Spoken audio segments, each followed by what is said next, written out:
Welcome back, everyone. With childhood obesity and diabetes on the rise, there's a lot of confusion about the healthiest choices for sweetening food, beverages, and baking with the least impact on our metabolism. Dr. Linda Joy Rose is here to talk about the differences in sweeteners and their pros and cons. Good to have you back. I love being here. There's a big story right now in the news about just how much soda we're drinking with sugar and how many calories we're packing on because of it. The average teenager is getting 337 calories a day just from what they're drinking, soda. Something with sweet. Oh, gosh. Okay, so get rid of that, first of all. Well, I don't know how you feel, but I would much rather eat my calories than drink my calories. Maybe on the weekend if you're going to have some wine or a drink or something, but there are so many better sweeteners that you can use that have either very little calories or calories that are a lot better on your metabolism. What about good old-fashioned raw sugar? How do you feel about that? Well, raw sugar, for instance, I have sucanat there, and this is the evaporated cane juice,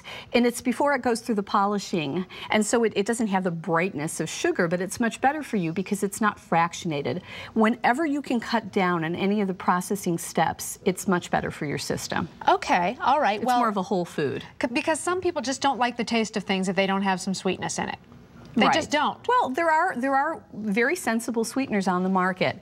However, I would recommend going to your local health food store to buy these sweeteners. What happens is that some of them become popular, like agave. Yeah, I'm seeing this everywhere now. Everybody's using agave to sweeten things.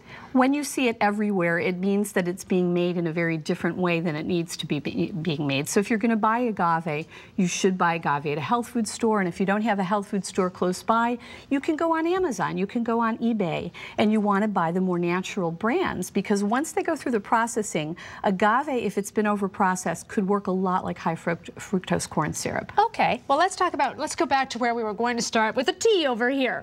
Okay, well, I made a little sun tea for you, and even when you're having green tea, they have found that when you draw the tea through a cold process rather through a hot process, you get more of the antioxidant benefits from green tea and from any of these herbal teas. So what I did is you just take, this is a half-gallon jar, and if you go to Ace Hardware, they have the quart jars, but you can order online and they will have them delivered to the store, so you're not paying the high shipping, because you get a pack of 6 that would be really high in shipping. Right. You just pick it up there, and you just take some good filtered water and put in 3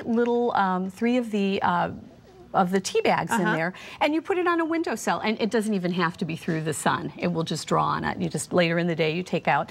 And I'm going to actually pour you some that I sweetened with stevia. Okay. And stevia is another one of those sweeteners that you want to buy through a health food store or through an organic store online. I put some mint in this, but you can also put lemon. And this is a nice organic, and it has a really nice flavor to it. They're really improving stevia. And you can buy it in powder, and you can also get stevia in liquids that have different flavors. This is a vanilla flavored one too. This is raw honey. If you're going to get honey, you want to get honey in its raw state. Another great sweetener right now are anything that comes from the coconut trees. You have the coconut nectar, which comes from the sap. That's one of my favorite. And then you have the palm sugar, which is here, and that is made from the nectar from the flowers. And it's about 35 on the glycemic index, and it's also loaded with nutrients and minerals too. Are those dates? Those are dates, and of course you know me with dates. Those are really my favorite sweeteners. If you are making a milkshake, if you are making something that you're running through a blender, if you're even baking, you can use dates, and they have a lot of fiber in them too. So you're getting the benefits of the fiber and all of the different minerals. Really quickly, how do you feel about the low-cal sweeteners that come in a little package that you can get at any diner? I'm not in favor of them. There are just too many studies that have come out that show that there can be organ failure from using them over long term. Okay, go get something natural. Dr. Linda Joy Rose, thank you. This is delicious. Great. Very, very good. All right. Very easy to make. Lindsay, cheers. Over to you.